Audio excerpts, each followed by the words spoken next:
Hey guys, Tim here.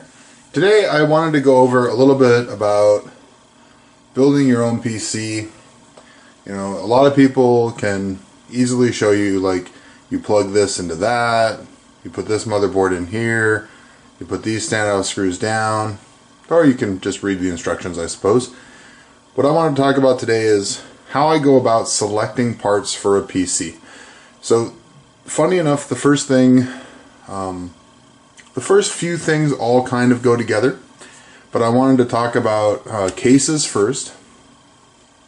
Now, the first thing you need to decide for yourself is what you want to do with your PC. So, do you want it to be a high-end gaming PC? Do you want it to be a productivity PC, so like coding and development? Do you want it to be just, a quiet, like really silent PC? Do you want it to be a really small computer? What kind of video cards might you be putting in it in the future? Because that'll dictate, some of the cooling characteristics that you want to look for. Also, what brand of processor, what kind of cooling do you want to use in the future? Do you want to use liquid cooling, like these pre-built liquid coolers, or do you want to just do air cooling? What kind of environment is the PC going to be in? Because if you have a really dusty house, you want really good dust filters on all the intakes. So you need to consider that kind of stuff. That being said, I just thought I'd go over a few features that I look for, and in what cases I look for them in. So the first one we're going to look at here, this is the Fractal Design Node 304. It's currently my favorite ITX case, and what makes it an ITX case is obviously the motherboard format. So I would say, unless you're doing super high overclocking, ITX is going to be good. The one thing to remember with ITX is you only have one, by 16 slot. So if you want to put more than one card in this, and if that card is, most cases can do two slots, like this case can. That'll be one thing I talk about. But if you want to do, multiple cards, so say you want to do video capture and video editing on the same PC, this wouldn't be the form factor for you. You'd want to go for like an M-ATX case. So some of the things I look for, the first thing is good airflow, because you might be able to put a water cooler back here. I'm actually going to try that at some point, because it does have mounting brackets for 120 or 140. So I am going to try to fit a water cooler in this system, maybe. I might just use a standard CPU cooler. So some of the things I look for, I like simplistic designs. So I really like the front of this case. I really like the chassis because, the cover, because it's just, nice, fat back. It's got the mesh on the sides for a little bit of dust. It's got fine mesh on the inside and like bigger mesh on the outside. So you can pop those out and clean them.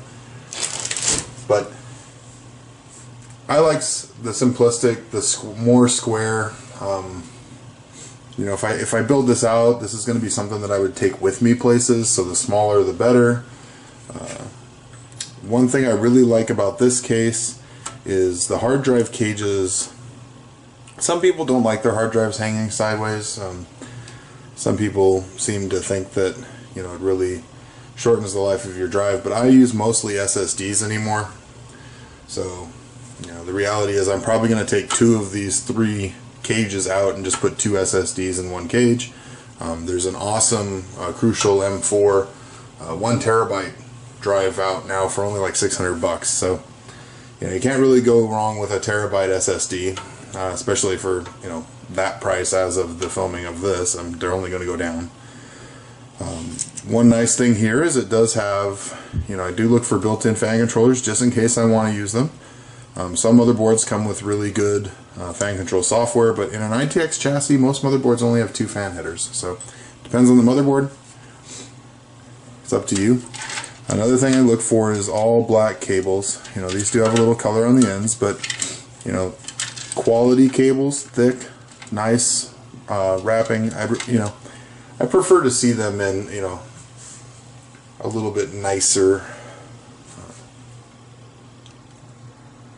coating, but you know, it does the job. It's black. You're not really ever going to look in this system unless you're working on it. So another thing I look for is airflow, and in this case you have two 190s in the front with nice airflow on the top here. The airflow for the CPU fan is a filtered, you know, nice and filtered on the bottom. One thing I would have liked to seen on this case, and what I'll probably mod out on this case, is to put taller feet. I get why they didn't, but at the same time, you know, if you sat this on the carpet or something, those feet are going to squish right in, and you're going to starve your power supply of oxygen. One thing that a lot of people do on these cases is mount the power supply up so that when the fan turns on, it's sucking air out of your system. I'm going to start with the fan down and see how it does. I may flip it around just to see what happens, but you know, trial and error. In this particular case, if you wanted to fit in a high, like a 670 or 660 Ti or a 7950, something like that, you do have to remove this one hard drive cage, but this still leaves you with 4 hard drive cages. And you know, in an ITX system, if you're using more than 4 hard drives, you're doing it wrong, in my opinion, unless you're doing a NAS server, in which case you want this 6 drives. And you're not going to be putting in a high-end video card. You're probably going to be putting in a RAID card, which will fit underneath here, depending on the RAID card, of course. In that scenario, you know, this would also makes this case flexible. So another thing I look for in cases is flexibility for future use. So say I build this out as an ITX gaming rig today. 2 years from now, you know, maybe my phone is enough gaming device for me at that time because, you know, I have little kids or something, right? You could reuse this case, upgrade the storage, you know, part it out, just buy, you know, maybe not even a new motherboard, just buy a RAID card, right? You're going to put in a couple, like 4, you know, red drives, take out your video card, you know, either use it in another PC or sell it, and poof, you have, you know, a built-in home server, right? So it's that kind of stuff. Like, a little bit more expensive cases in the long run, if you take care of your cases, are going to be much more worth it. Like, I can't stress that enough. Some of the cases I've had for 8 years. So if you do a good job selecting your case for the function that you're going to use it for, and then spend a little bit extra to get a good quality product that's flexible, you're going to keep that case for a long time. I mean, like some of the cases I have had 4 computers in them. Like complete rip out and rebuilds. So, something to think about. Your other 2 sizes are MATX. It's a little bit bigger. You're going to get 4 PCIe slots on most boards. Some boards have 3 PCIe slots and 1 PCI slot. And then you get into your bigger cases. So once you go to full-size ATX, that's really when you need to think about, you know, do you actually need a case that's that big? Will you ever put more than 4 expansion cards in? Will you ever do high-end liquid cooling with big radiators? Will you ever do high-end overclocking, you know, either with a really big heat sink or with water? That's the kind of stuff you want to look at. Think of the space too, though, guys. I mean, really think if you're ever going to be moving the PC around, if you're ever going to be taking it places with you, you know, if you're ever going to want it to be quiet, right? Silence is a big thing. You know, if you buy one of these big air, you know, really air optimized systems, they're loud, and there's no getting around that. Even if you use, you know, like really high-end Noctuas and really turn them down, you're still going to hear it because there is no baffling. It's all gonna, the noise is going to come right to you because, You know, the roofs have venting, the sides have venting, the front and the back have venting. The noise just doesn't have anywhere to get absorbed. So any noise that comes out of the system is going to, you know, reverberate in the case, come out of the case, and go right to you. That's one reason I do like this system. You know, there is a speed controller on the back, so you can undervolt the fans that come with this case. And of course, you know, it's a Fractal Design fan controller with Fractal Design fans. I'm pretty sure it's going to work right. So that's another thing. Fans. So not a lot of people think about this. What comes included in most cases are garbage. Like, I'll throw that right out there. Not complete garbage, but mostly garbage. They're either going to be loud, they're going to have low life, they're going to be way too high RPM, they're going to be ugly. Something. Very few case designers now put their high-end fans in their cases. Corsair is one that has actually moved, since they started making their own fans, have moved over to their higher quality fans. They don't have like the color rings and stuff, but it is the higher quality fan. Fractal Design always puts their best fans in their chassis, which, you know, bravo. This is, you know, Fractal Design, I think, really is one of the case manufacturers that the other case manufacturers need to look at. You know, I'd consider them and Corsair to be the top of the top for quality. Silverstone is right there too. Silverstone is more like, you know, if you want either niche cases or like really nice all aluminum cases, then you go Silverstone. If you want, you know, really durable build quality with really sleek, nice design, you go Corsair or Fractal. I really like the Fractals. I really like the Obsidian series Corsairs as well. They're, you know, very similar style. A few other things to think about. Size of the power supply. So if you're going to want to put a 1,000 watt power supply in something, an ITX system is not the case for you, because most 1,000 watt power supplies won't even fit in this case. Probably won't even come close. Another thing is, as you go smaller, you probably want to think about, in bigger cases you can get away with 100% non-modular. You can hide the cables in most cases these days. It's not a big deal. Most cases have lots of space behind the motherboard tray to, you know, tie up your cables and just, you know, tuck them neatly away. When you go down to something of this size, you really want to think about, you know, going completely modular on your power supply, just so that you only have to use the cables that you 100% need to use. And in a lot of cases now, you know, you can find power supplies that actually have additional cables you can buy that have like individually sleeved power cables and things like that that really look nice and that actually really make airflow and routing a lot easier in you know, a small build like this. Beyond that, you know, really think about, you know, just look at your primary role. Look at where you want to be 3 years from now with that system, and don't skimp out, because, you know, if you buy the right case, even if it's a little overpowered for your current needs, in most cases you're talking $50 extra in price. So, you know, most cheap cases are $30 to $50. Most mid-range cases are, you know, about $100, and most high-end cases are $150 to $200 now. Obviously, there's things like the 800D and the, you know, the TJ10 or 11.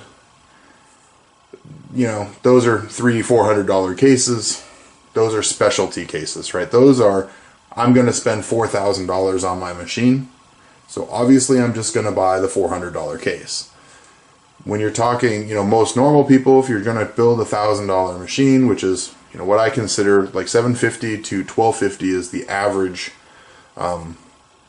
PC build for the most part, for like a new PC, I'd really say, you know, look at the percentage you're spending on components versus your case. And in all reality, when you build a PC, you know, people talk about this future-proofing PCs. That does not exist. The only thing that you will probably ever use for more than 5 years, unless it's a DVD drive or something. The only thing you'll probably use for more than 5 years is a good case. So keep that in mind. You know, don't let the case dictate what parts you buy, but you really are going to need to know, you know, what kind of form factors in boards, what kind of hard drive arrangements, what kind of power supply you're going to want to build. Then pick the board or pick the case that best suits that need. Spend, you know, a fair amount of money, but, you know, don't overspend. And then buy the components after that, and we'll actually get into the next video. We'll actually be talking about motherboards and maybe power supplies in that video, but definitely motherboards and processors. But pick your form factor, because you don't want to go out and buy an ITX motherboard that's, you know, the bee's knees, and then, oh, but I want to put, you know, a high-end video card in there and an audio card. It's like, well, now you can't do that. You know, you need to kind of think ahead of like what long-term you want to do. If it's always just going to be a small portable gaming PC and you want the smallest thing possible, then, you know, you're going to go with an ITX box. But that said, you know, don't underestimate what you might do with your PC, right? Leave yourself room to expand, because it's always cheaper to overbuy in the beginning in cases. Now, this isn't true with other components, but in cases, it's always better to overbuy your case and then be able to expand it later than to underbuy and have to buy another case. That's the biggest mistake most people make, is that they think they're not going to want SLI. They think they're not going to want to overclock their processor. And in a year, when they're more comfortable with PCs, like, oh, I wish I would have, you know, bought a better case, and now I'm going to have to buy a bigger case and, you know, buy a bigger power supply because I might want to do this. Well, if you would have thought, you know, just take a little bit of time. You know, we all love to, you know, back in the old days, we used to go through the computer shopper and like, oh, I'd love to get that part with this and that. You know, go on Amazon, make yourself a wish list. Go through and figure out what parts work with what, and just kind of like play around with, you know, your price point and the parts you can get and the size and things that you want to do, and see if you can get it to, you know, $750, $1,000, $1,250, whatever your price point is. And that's, you know, the best that I can recommend. Really, really, really don't underspend on your case. You're going to look at it all the time. Well, depending on where you put it, of course. You're going to see it a lot. You're going to use it a lot. It's very visible in most home environments. So just be smart about it. Take your time. If you have any questions about cases, guys, please feel free to put them down in the comments below. I'll also put some links to the cases I like the most for the different categories. And we'll talk about motherboards and processors in the next How to Choose Your PC video. This is Tim for Timmy Tech TV in a very long-winded, not very graphical video. But hopefully you guys found it informative, and we'll see you next time.